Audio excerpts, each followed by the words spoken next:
मेरे YouTube channel में पुनः एक बार आप लोगों का स्वागत। आप जैसे पिछले सीरीज में हिंदी व्याकरण से तो 4 तक सीरीज का आप लोगों ने अध्ययन कर चुका है और आज हम लोग 5वें सीरीज में चलेंगे और 5वें सीरीज में हम लोग देखेंगे विशेषण के बारे में, क्योंकि इसके जस्ट पीछे हम लोगों ने सर्वनाम के बारे में अध्ययन किया था। तो आज हम लोग विशेषण के बारे में अध्ययन करेंगे। विशेषण क्या है, तो सबसे पहले विशेषण की परिभाषा से हम शुरू करते हैं। लेकिन मैं शुरू करने से पहले आपसे एक बार याद दिला देता हूं कि यदि आप अभी तक मेरे चैनल को सब्सक्राइब नहीं किए हो तो आप अवश्य कर लें, ताकि मुझे भी संतुष्टि रहे कि मेरे सब्सक्राइबर की संख्या ठीक ठाक है। और इस तरह से हम इसकी परिभाषा के बारे में हम देख रहे हैं कि परिभाषा, अगर विशेषण के बारे में हम जिक्र करेंगे कि सीधे शब्दों में आप जानिए कि जो संज्ञा और सर्वनाम की विशेषता बतावे, यानी कोई भी शब्द जो हो, तो जो शब्द संज्ञा या सर्वनाम की विशेषता बतावे,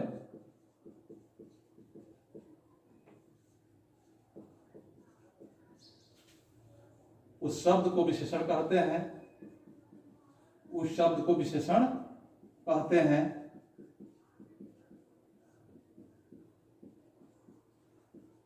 जैसे में अगर हम कहते हैं मोटा, पतला, लाल, हरा इत्यादि बहुत सभी शब्द हैं आदि, जिसका जिक्र हम बारी बारी से करते चलेंगे कि जो शब्द संज्ञा और सर्वनाम की विशेषता बताता है वैसे शब्दों को विशेषण कहते हैं। यह बात आप बहुत आसानी से समझ सकते हैं, यानी कि जो संज्ञा और सर्वनाम की विशेषता कैसे बताएगा।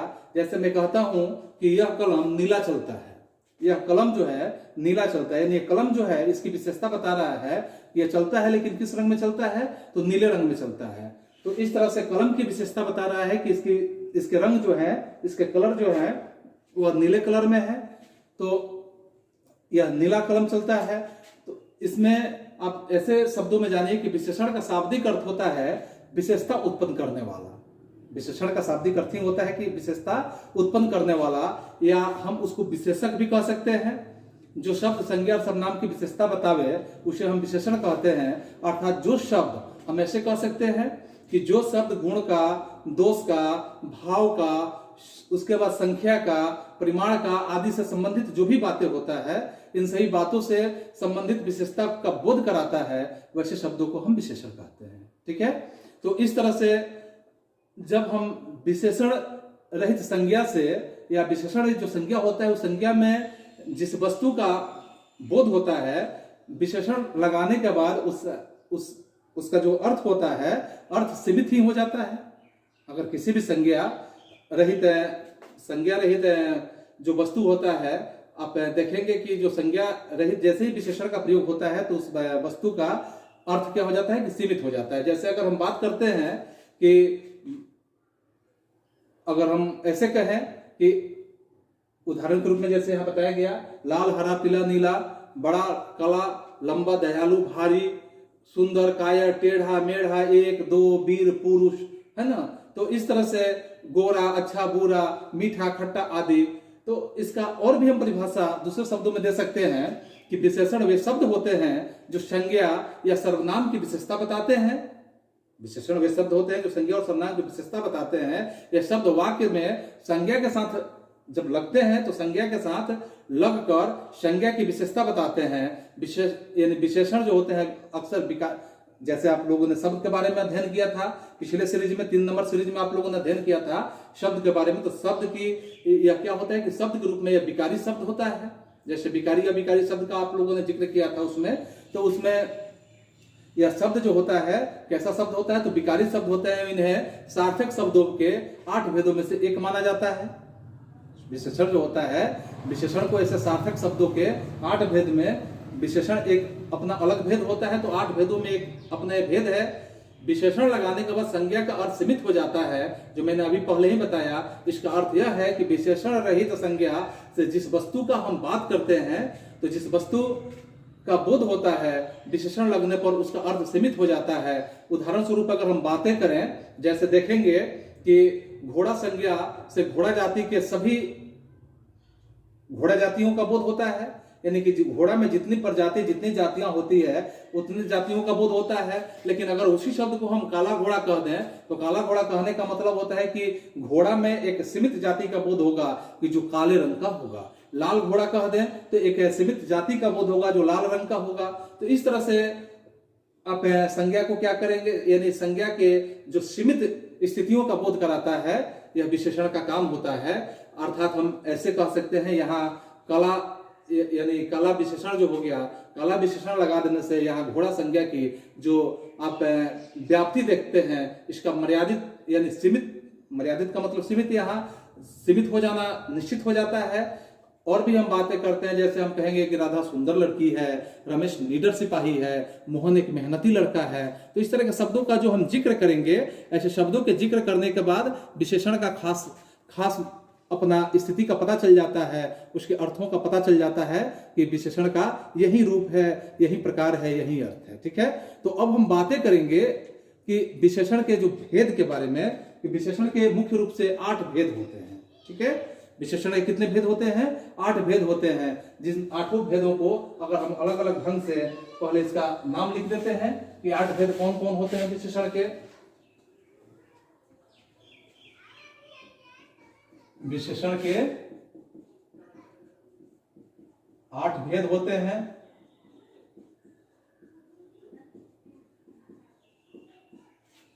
जिसमें सबसे पहले अगर हम बात करें तो परिमाणवाचक यानी गुणवाचक विशेषण, संख्यावाचक विशेषण, परिमाणवाचक विशेषण, सार्वनामिक विशेषण, व्यक्तिवाचक विशेषण, प्रश्नवाचक विशेषण, तुलनात्मक विशेषण, संबंधवाचक विशेषण। ये 8 नाम हो गए। 8 नाम को आप एक जगह नोट कर सकते हैं, जो फिर मैं एक बार रिपीट कर देता हूं कि गुणवाचक विशेषण, संख्यावाचक विशेषण, परिमाणवाचक विशेषण, सार्वनामिक विशेषण, व्यक्तिवाचक विशेषण, प्रश्नवाचक विशेषण, तुलनात्मक विशेषण और संबंधवाचक विशेषण। देख रहे हैं। अब इस सभी गुणों को अलग अलग या सभी इसके जो भेद हैं, ये भेदों को अलग अलग ढंग से परिभाषित हम करने का प्रयास करेंगे। जिसमें सबसे पहला आपका क्या है कि गुणवाचक विशेषण। गुणवाचक विशेषण, तो गुणवाचक विशेषण में जब हम बातें करेंगे तो गुणवाचक विशेषण जो होता है कि जो शब्द, गुणवाचक विशेषण में जो शब्द संज्ञा सर्वनाम के गुण, धर्म, स्थान या उसका स्वभाव आदि का बोध कराते हैं उसे हम गुणवाचक विशेषण कहते हैं। इसको हम लिख भी सकते हैं कि जो शब्द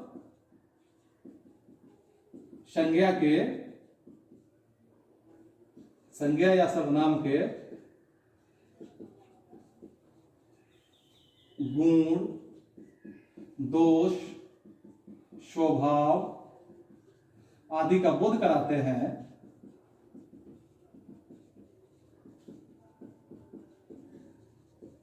उसे गुणवाचक विशेषण कहते हैं।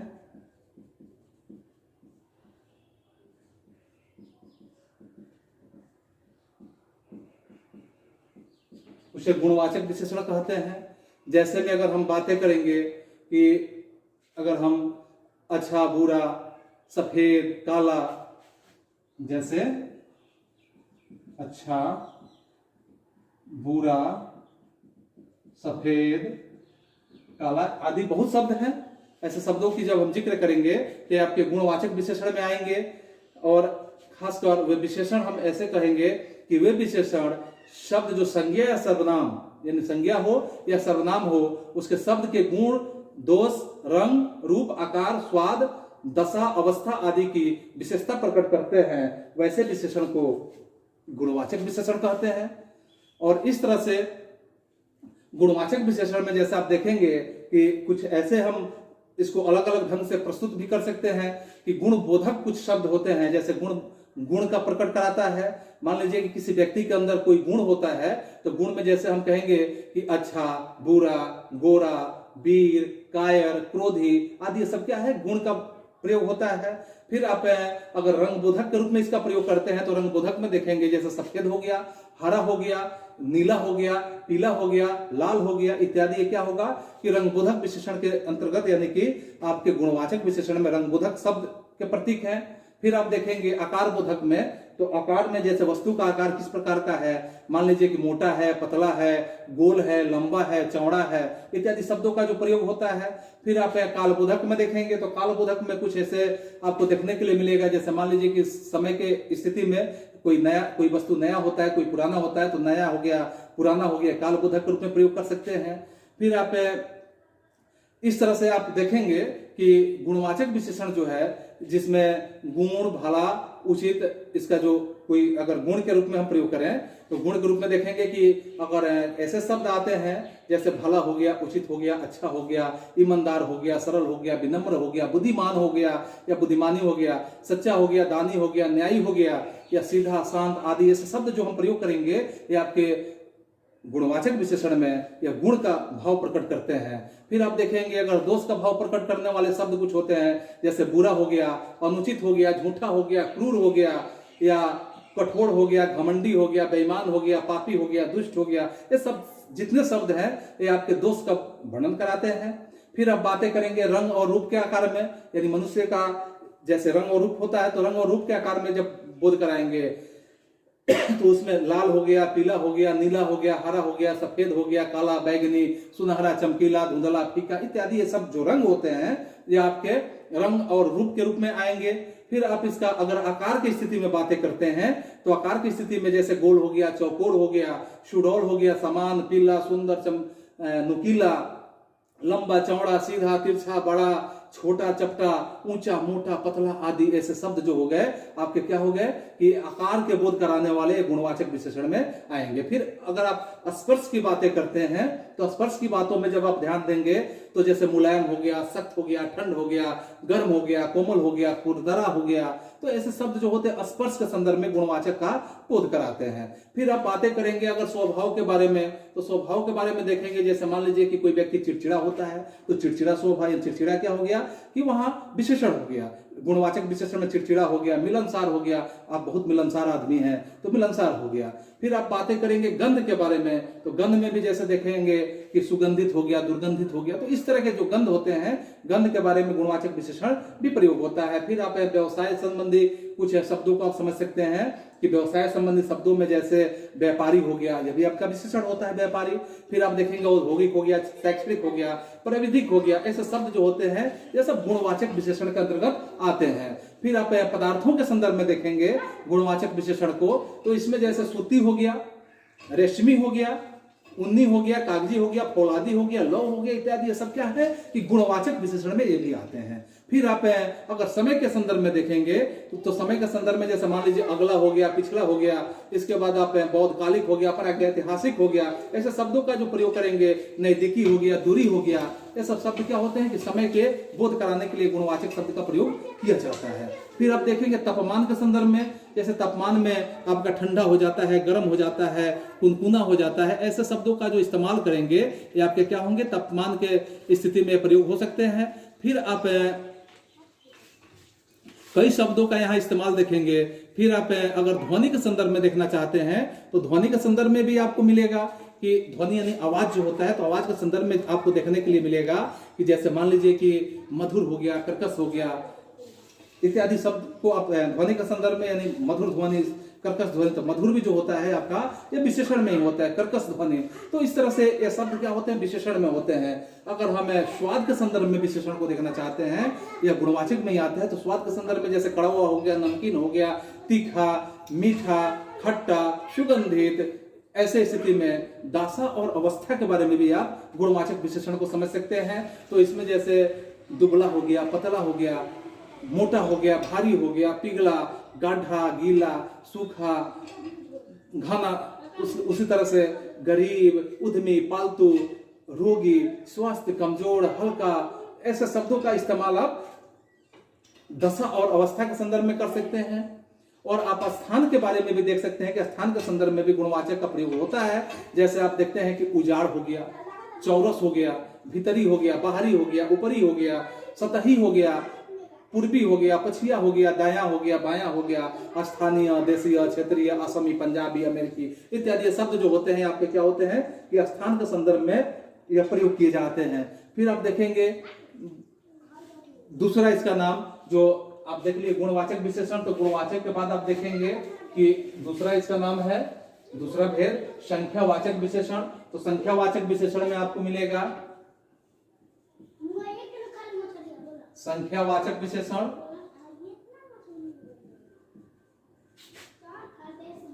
तो संख्यावाचक विशेषण में क्या है कि अगर हम कहते हैं कि जो शब्द, जो कोई भी शब्द, वे शब्द जो यानी जो संज्ञा अथवा सर्वनाम के संख्या का बोध कराते हैं, वैसे शब्द, यह इसकी परिभाषा में हम लिखेंगे, वैसे शब्द जो संज्ञा या सर्वनाम की संख्या का बोध कराते हैं, उस शब्द को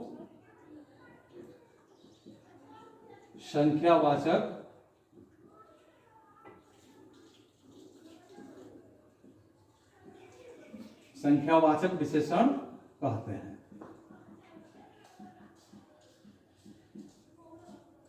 ठीक है, उस शब्द को क्या कहते हैं? संख्यावाचक विशेषण कहते हैं। जैसे अगर हम बातें करते हैं कि 7 रुपया, 7, 5, इस संख्या का जो बोध कराता है, 7, 5, 2, 4 आदि आदि जो भी शब्द होते हैं, या इस पे हम ये भी कह सकते हैं कि वह विशेषण जो अपने विशेषों की निश्चित या अनिश्चित संख्या का बोध कराते हैं, यानी कि अपने विशेष्य के निश्चित संख्या का भी बोध कराते हैं और अनिश्चित संख्या का भी बोध कराते हैं, उसे हम संख्यावाचक विशेषण के नाम से जानते हैं। ठीक है, फिर आप अगर इसको भेद के रूप में आप देखना चाहते हैं, तो संख्यावाचक विशेषण के 2 भेद होते हैं।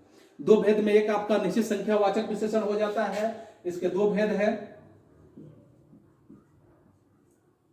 इसके 2 भेद हैं। एक में आपका हो गया निश्चित संख्यावाचक विशेषण,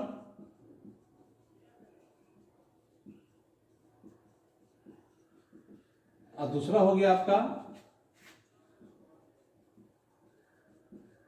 अनिश्चित संख्यावाचक विशेषण।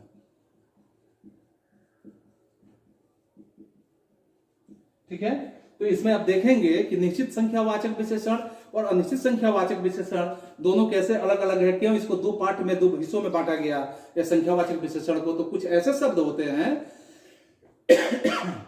जिससे किसी निश्चित संख्या का बोध होता है, निश्चित संख्या का ज्ञान होता है, वैसे संख्यावाचक विशेषण को हम निश्चित संख्यावाचक विशेषण कहते हैं। जैसे अगर कहा जाता है 1, 2, 4, 5, 7, 10, 20, 54, 55, यह सब क्या है कि निश्चित संख्या का बोध कराता है। फिर आप देखेंगे कि अनिश्चित संख्यावाचक, तो अनिश्चित संख्या का मतलब होता है कि जिस शब्दों से किसी संख्या का निश्चित होने का बोध नहीं होता है, उसे हम कहते हैं अनिश्चित संख्यावाचक विशेषण।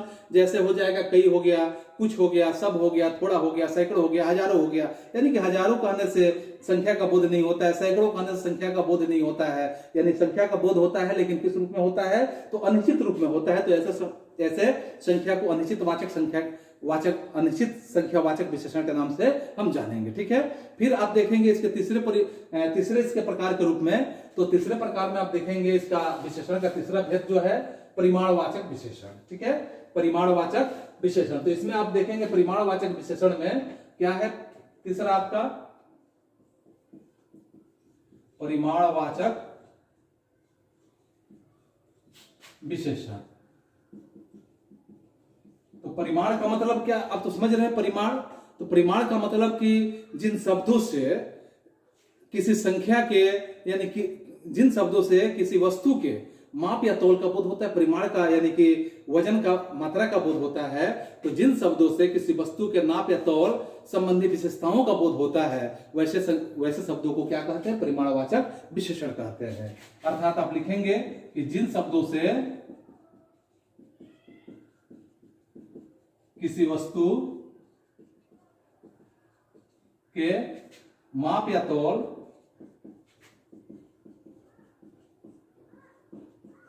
संबंधी बोध होता है, उसे परिमाणवाचक विशेषण कहते हैं।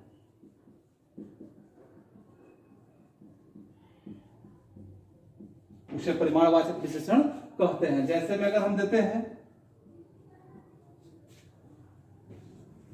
1 kilo, 2 kilo, 4 kilo, 1 litre, 5 litre, 10 litre, ऐसे क्या होता है कि परिमाणवाचक बोध कराता है। या हम ऐसे भी कह सकते हैं कि वे विशेषण जो अपने विशेष्यों की निश्चित अथवा अनिश्चित संख्या का बोध कराता है, उसे हम कहते हैं परिमाणवाचक विशेषण। तो निश्चित और अनिश्चित संख्या का बोध कराना यानी कि परिमाणवाचक विशेषण का दायित्व होता है। अब इसमें हमें देखना है कि निश्चित और अनिश्चित संख्या का जो बोध कराता है वह कैसे, यानी कि इसके माप तोल का बोध कराता है। इस विशेषण का एकमात्र जो आप देखेंगे कि इस विशेषण का एकमात्र विशेष यानी कि द्रववाचक संज्ञा होता है। जैसे अगर हम कहते हैं कि शेर भर दूध, शेर भर दूध आप देखते हैं ना गांव में ऐसे बात किया जाता है, आधा शेर दूध, पाव भर दूध, ऐसे बात होता है।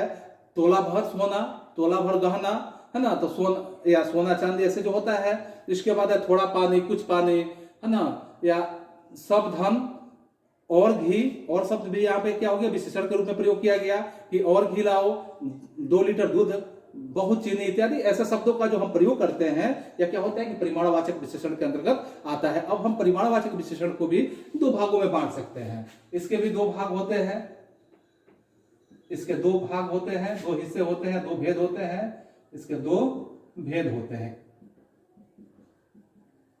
जिसमें एक में हो गया आपका वही बात कि जिसमें निश्चय का प्रयोग होता है, और दूसरा क्या हो गया कि अनिश्चय का प्रयोग होता है। तो इसमें हम कहेंगे कि निश्चित परिमाणवाचक विशेषण,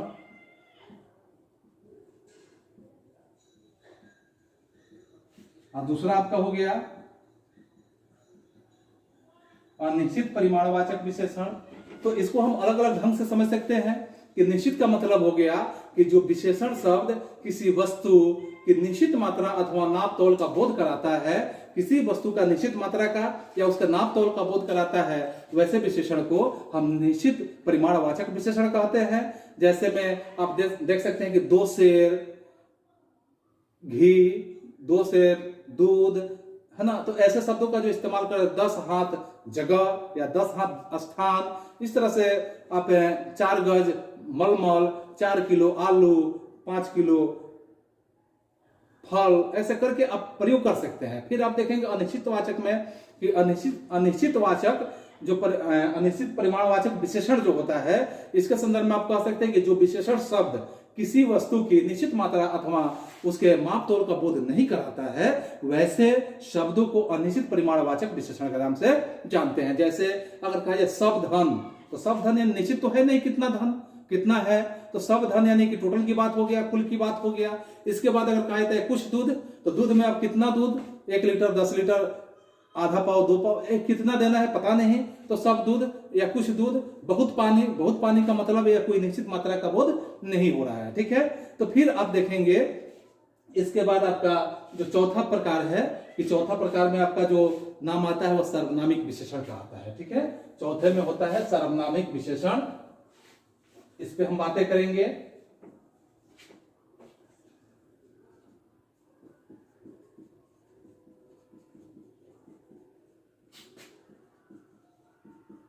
सर्वनामिक विशेषण, सर्वनामिक विशेषण में आप देखेंगे कि सर्वनामिक विशेषण की परिभाषा के संदर्भ में आप समझेंगे कि जो शब्द संज्ञा सर्वनाम की ओर से, यानी संज्ञा हो या सर्वनाम हो, तो संज्ञा सर्वनाम की ओर से संकेत करते हैं, या जो शब्द ऐसे होते हैं कि सर्वनाम होते हुए भी कि संज्ञा से पहले आकर इसकी विशेषता को प्रकट करें।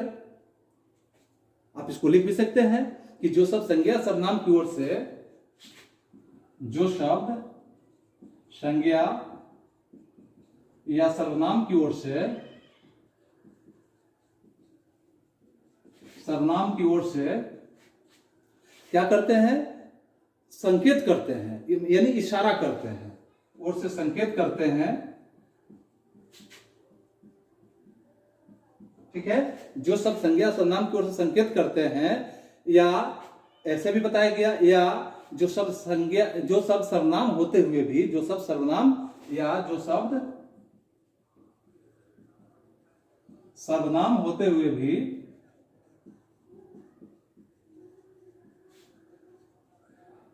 सर्वनाम होते हुए भी क्या करते हैं, किसी संज्ञा से पहले आकर, सर्वनाम होते हुए भी किसी संज्ञा से पहले आकर, सर्वनाम होते हुए भी किसी संज्ञा से पहले आकर उसकी विशेषता को क्या करते हैं, प्रकट कर देते हैं। उसकी विशेषता को प्रकट कर देते हैं, उसकी विशेषता को प्रकट कर देते हैं। उन्हें उसे हम क्या कहते हैं, संकेतवाचक भी कह सकते हैं या सर्वनामिक विशेषण भी कह सकते हैं। उसे संकेतवाचक विशेषण या सांकेतिक या सर्वनामिक विशेषण कहते हैं, सर्वनामिक विशेषण कहते हैं। क्योंकि एक जगह आप देखेंगे कहीं कहीं व्याकरण में आपको या सर्वनामिक विशेषण जो है संकेतवाचक विशेषण के नाम से भी जिक्र मिलता है, तो इसलिए ऐसे सर्वनामिक विशेषण को ही संकेतवाचक विशेषण के नाम से भी जाना जाता है। तो दोनों नाम एक ही है। तो या हम ऐसे भी कह सकते हैं कि जहां हम देखेंगे कि मैं, तुम, वह के सिवा, अगर ऐसे शब्द कुछ आते हैं मैं, तुम, वह के सिवा अन्य सर्वनाम जो भी होता है, जब किसी संज्ञा के पहले आते हैं और संज्ञा के पहले आने के बाद क्या करते हैं, वे संकेतवाचक या सर्वनामिक विशेषण कहलाने लगते हैं। यानी कि वे सर्वनाम जो संज्ञा के पहले के पूर्व प्रयुक्त किए जाते हैं, संज्ञा के पहले प्रयुक्त किए जाते हैं, उसकी और संकेत करते हुए विशेषण के रूप में आप देखेंगे ये प्रयोग होते हैं। और विशेषण के रूप में जब प्रयोग होते हैं तो उसे हम संकेतवाचक विशेषण के नाम से भी जानते हैं। जैसे में अगर हम बातें करें कि वह गाय दूध देती है, तो गाय तो बात आ गया, लेकिन गाय में भी विशेषता बताया जा रहा है कि वह गाय, यानी कि वह जो प्रयोग किया गया वह सर्वनाम है, लेकिन वो संज्ञा के पहले वह सर्वनाम का प्रयोग कर दिया गया, तो वह गाय दूध देती है। फिर आप देख सकते हैं कि यह पुस्तक मेरी है, यानी कि यह पुस्तक, पुस्तक सर्वनाम हो गया, और सर्वनाम के पहले यह जो प्रयोग किया गया, पुस्तक जो संज्ञा हो गया, और संज्ञा के पहले यह जो प्रयोग किया गया यह सर्वनाम हो गया। और यह सर्वनाम जो है क्या है कि वह संज्ञा की विशेषता बताने का काम कर रहा है। फिर आप देखते हैं कि वे लड़के, कोई स्त्री, ऐसे शब्दों को हम इस्तेमाल कर सकते हैं। वे लड़के, कोई स्त्री, कौन सा फूल, है ना, ये कुर्सियां, वे जगह, तो इस तरह के जो भी प्रयोग हम कर सकते हैं या क्या होते हैं, सर्वनामिक विशेषण के अंतर्गत आते हैं। फिर आप देखेंगे कि व्युत्पत्ति के आधार पर अगर हम बात करें तो सर्वनामिक विशेषण को भी दो भागों में बांटा गया है। व्युत्पत्ति के आधार पर इसके भी दो भेद होते हैं, यानी कि इसके दो भेद हैं, इसके दो भेद हैं। इसमें अगर हम बात करें दो भेद कौन कौन है, तो एक हो जाता है आपका मौलिक और दूसरा हो जाता है यौगिक। ठीक है, एक होता है आपका मौलिक सर्वनामिक विशेषण,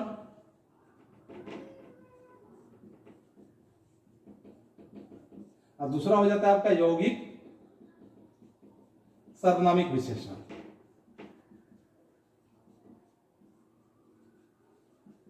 ठीक है, तो इसको दो पार्ट में हम बांट देते हैं, एक यौगिक सर्वनामिक विशेषण और दूसरा यौगिक सर्वनामिक विशेषण।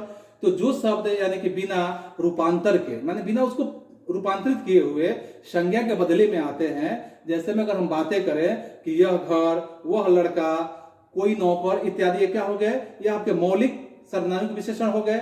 और इस तरह से फिर आप बात करेंगे कि यौगिक सर्वनामिक विशेषण में, तो जैसे हम कह सकते हैं कि जो मूल सर्वनामों में, यानी कोई मूल सर्वनाम हो, तो वैसे मूल सर्वनामों में प्रत्यय लगाने से, यानी जब हम प्रत्यय लगाते हैं तो प्रत्यय लगाने से जो शब्द बनते हैं वैसे शब्द को हम कहते हैं यौगिक सर्वनामिक विशेषण। ठीक है, तो इसमें जैसे हो गया कि ऐसा आदमी, कैसा घर, जैसा देश, तो ऐसे शब्दों का इस्तेमाल जो हम करते हैं यह आपका यौगिक सर्वनामिक विशेषण के अंतर्गत आता है। फिर आप बात करेंगे कि विशेषण के जो अगले भेद में, तो अगले भेद में आप देखेंगे कि इसके पांचवा भेद जो होता है वो पांचवा भेद आपका व्यक्तिवाचक विशेषण के रूप में होता है। पांचवा भेद आपका हो गया व्यक्तिवाचक विशेषण।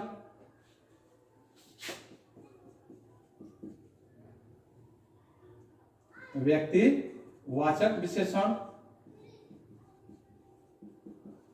तो व्यक्तिवाचक विशेषण में जब हम जिक्र करेंगे तो जो भी विशेषण होता है, तो जिस विशेषण के विशेषण शब्दों के रचना व्यक्तिगत संज्ञा से होती है, यानी कि जिस विशेषण शब्दों की रचना यदि व्यक्तिगत संज्ञा से होती है तो व्यक्तिगत संज्ञा से होती है उन्हें हम व्यक्तिवाचक विशेषण के नाम से जानते हैं। जिन शब्दों की रचना या जिन शब्दों की बनावट, जिन शब्दों की रचना व्यक्तिवाचक संज्ञा से होती है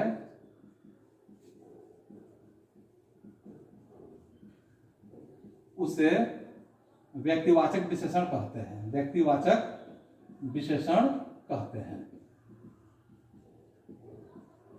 ठीक है, जैसे में अगर हम बातें करें कि अगर जैसे में हम कहते हैं हिमालयी,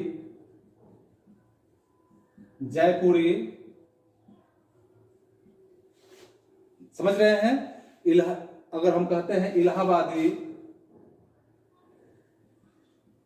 इलाहाबादी, तो ऐसे शब्दों का अगर हम देख रहे हैं यहाँ कि यह व्यक्तिवाचक संज्ञा है, हिमालय जो है व्यक्तिवाचक संज्ञा है, तो हिमालय से हमने क्या कर दिया कि हिमालयी बना दिया, तो यह क्या हो गया, आपका विशेषण हो गया। इस तरह से जयपुर जो है आपका व्यक्तिवाचक संज्ञा है, तो जयपुर व्यक्तिवाचक संज्ञा है तो जयपुरी मैंने कर दिया। इलाहाबाद जो है व्यक्तिवाचक संज्ञा है तो क्या बन गया, इलाहाबादी बन गया। तो ऐसे शब्दों का इस्तेमाल हम, जैसे बनारस है बनारसी कर देते हैं। तो और भी आप जो भी व्यक्तिवाचक है, तो व्यक्तिवाचक को जब हम यानी कि जिन शब्दों का रचना व्यक्तिवाचक संज्ञा से अगर हम कर लेते हैं तो वैसे शब्द जो होते हैं वह व्यक्तिवाचक विशेषण के नाम से जाने जाते हैं। ठीक है, फिर आप देखेंगे इसके छठवें प्रकार के रूप में कि छठे प्रकार इसका जो होता है या संबंधवाचक विशेषण के नाम से जाना जाता है। छठा जो है संबंधवाचक, संबंधवाचक विशेषण। तो संबंधवाचक विशेषण में आप बातें करेंगे तो इसमें आप देखेंगे कि जब कोई भी विशेषण होता है तो विशेषण शब्दों का प्रयोग करके किसी एक वस्तु या माने कोई भी एक वस्तु हो तो एक वस्तु या व्यक्ति का संबंध दूसरे वस्तु या व्यक्ति के साथ क्या कहता है, जब उसको बताया जाए तो वैसे संबंध को हम वैसे संबंध को हम क्या कहते हैं, संबंधवाचक विशेषण के नाम से जानते हैं। यानी कि जब विशेषण शब्दों का प्रयोग करके, जब विशेषण शब्दों का प्रयोग करके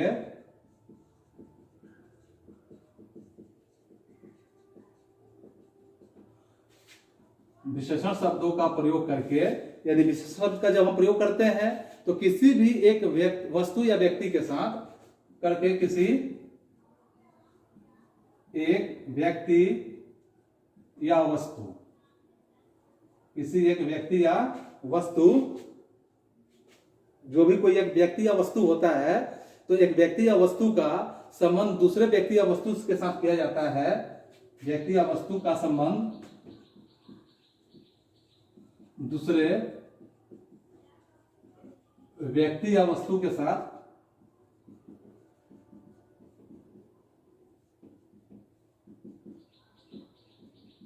किया जाता है तो उसे, उस शब्द को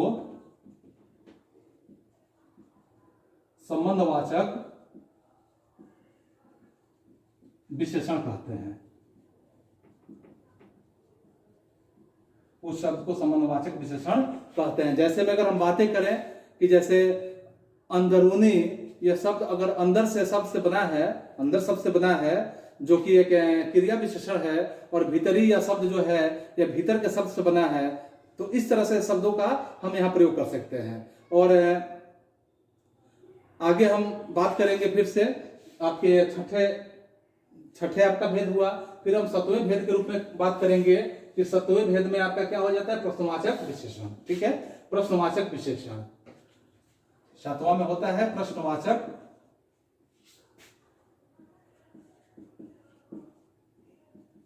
तो प्रश्नवाचक विशेषण जैसे आपने सर्वनाम में पढ़ा ही था, प्रश्नवाचक सर्वनाम, तो इसमें थोड़ा सा अंतर होता है कि ऐसे शब्द जो संज्ञा सर्वनाम में किसी वस्तु या ऐसे शब्द जो संज्ञा या सर्वनाम में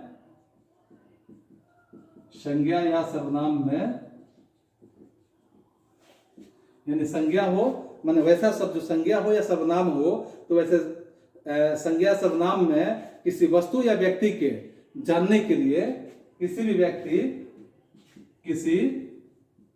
व्यक्ति या वस्तु को जानने के लिए प्रयुक्त किया जाता है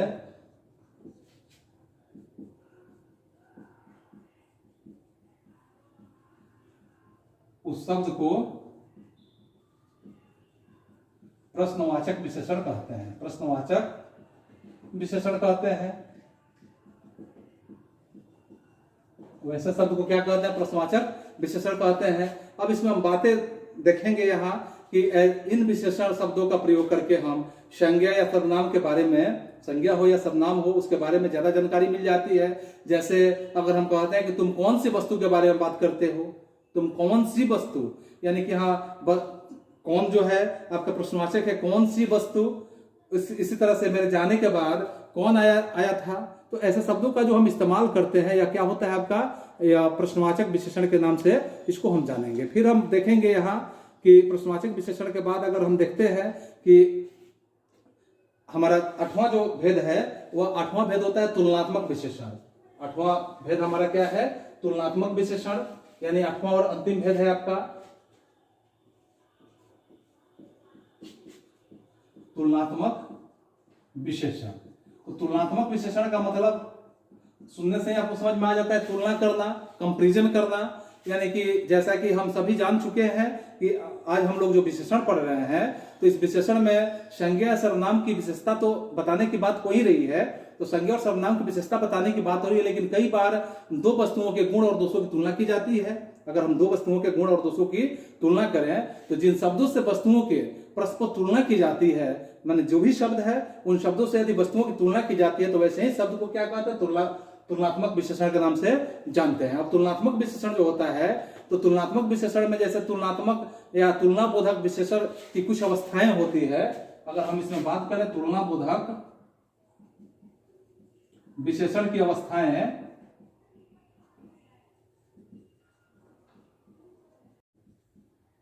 तो तुलना बोधक विशेषण की अवस्था के बारे में अगर हम बातें करते हैं तो जैसे देखिए इसमें 3 अवस्थाएं होती है। एक होता है आपका मूल अवस्था,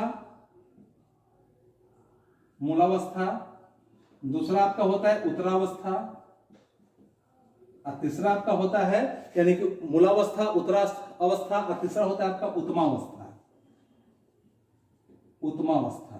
तो ये 3 अवस्थाएं होता है तुलनात्मक विशेषण के संदर्भ में। तो मूलावस्था के बारे में अगर बात करते हैं तो मूलावस्था जब किसी एक व्यक्ति या एक वस्तु की विशेषता, जैसे अगर गुण, उसके दोष के बारे में, उसके शर्म के बारे में, उसके स्वभाव के बारे में हम बताने के लिए विशेषण का प्रयोग करते हैं, तो वैसे विशेषण को हम क्या कहते हैं? मूलावस्था कहते हैं। अगर हम उत्तरावस्था की बात करते हैं दूसरा, तो उत्तरावस्था में जैसे होता है कि जब किन्हीं वस्तुओं का, कोई भी वस्तु हो, वस्तुओं या व्यक्तियों की आपस में गुण का, दोष का आदि पर आधारित जो तुलना की जाती है और उसमें से एक को श्रेष्ठ माना जाता है, यानी दूसरे से, एक को जो होता है दूसरे से क्या माना जाता है? श्रेष्ठ माना जाता है। तो उसे हम क्या कहते हैं? उत्तरावस्था विशेषण के नाम से हम जानते हैं। उत्तरावस्था तुलनावाचक विशेषण के नाम से जानेंगे। जैसे अगर बात होगा कि जैसे हम अगर कहेंगे ज्यादा सुंदर, अधिक बुद्धिमान, ज्यादा तेज इत्यादि शब्दों का जो प्रयोग हम करते हैं। और अंतिम में देखेंगे उत्तमावस्था। तो उत्तमावस्था जो होता है जब 2 या 2 से अधिक वस्तुओं का हम जिक्र करते हैं, तो 2 या 2 से अधिक वस्तुओं, व्यक्तियों की तुलना की जाती है और उनमें से किसी एक को ही श्रेष्ठ माना जाता है, यानी 2 हो, 2 से अधिक हो और उसमें एक ही श्रेष्ठ माना जाता है। तो वैसे विशेषण को उत्तमावस्था तुलनात्मक विशेषण के नाम से जानेंगे। जैसे अगर हम कहते हैं कि सभी महासागरों में प्रशांत महासागर विशालतम है, सभी महासागरों में प्रशांत महासागर क्या है? विशालतम है। सभी पर्वतों में हिमालय पर्वत जो है विशालतम है। तो ऐसे शब्दों का प्रयोग जो हम करते हैं ये आपका हो जाता है उत्तमावस्था के अंतर्गत। तो इस तरह से आज का हम लोग का सीरीज 5वां सीरीज समाप्त हुआ। फिर हम मिलेंगे अगले 6ठे सीरीज में। तब तक आज के लिए बस इतना ही, और आप सभी को एक बार पुनः थैंक यू, दैट्स ऑल।